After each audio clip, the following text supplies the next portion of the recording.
বাংলাদেশে হিন্দু ধর্মাবলম্বীদের বিরুদ্ধে সহিংস ঘটনা নিয়ে ভারতের পররাষ্ট্র মন্ত্রণালয়ের দেওয়া তথ্য বিভ্রান্তিকর এবং অতিরঞ্জিত বলে জানিয়েছে অন্তর্বর্তীকালীন সরকার। একই সঙ্গে হিন্দুদের বিরুদ্ধে যেসব সহিংসতার ঘটনা ঘটেছে তার প্রতিটির তদন্ত হচ্ছে বলেও জানানো হয়েছে।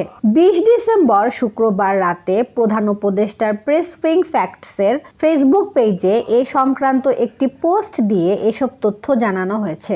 সিএ প্রেস উইং ফ্যাক্টস পেজের ওই পোস্টে বলা হয়েছে, ভারতের পররাষ্ট্র মন্ত্রণালয়ের বরাত দিয়ে ইন্ডিয়া টুডে, আনন্দবাজার সহ একাধিক ভারতীয় গণমাধ্যম শুক্রবার জানিয়েছে, হিন্দু ধর্মাবলম্বীদের বিরুদ্ধে বাংলাদেশে 2022 সালে 47টি, 2023 সালে 302টি এবং 2024 সালে 2200টি সহিংসতার ঘটনা ঘটেছে। তথ্যটি বিভ্রান্তিকর এবং অতিরঞ্জিত। পোস্টে জানানো হয়েছে, স্বাধীন মানবাধিকার সংস্থা আইন ও সালিশ কেন্দ্রের মতে 2024 সালের জানুয়ারি থেকে নভেম্বর পর্যন্ত বাংলাদেশে ধর্মীয় সংখ্যালঘুদের বিরুদ্ধে সহিংস ঘটনার সংখ্যা 138টি, যাতে 368টি বাড়িঘরে হামলা হয়েছে এবং 82 জন আহত হয়েছেন। এতে বলা হয়, বাংলাদেশের অন্তর্বর্তীকালীন সরকার প্রতিটি ঘটনার তদন্ত করছে এবং দোষীদের আইনের আওতায় আনতে প্রতিশ্রুতিবদ্ধ।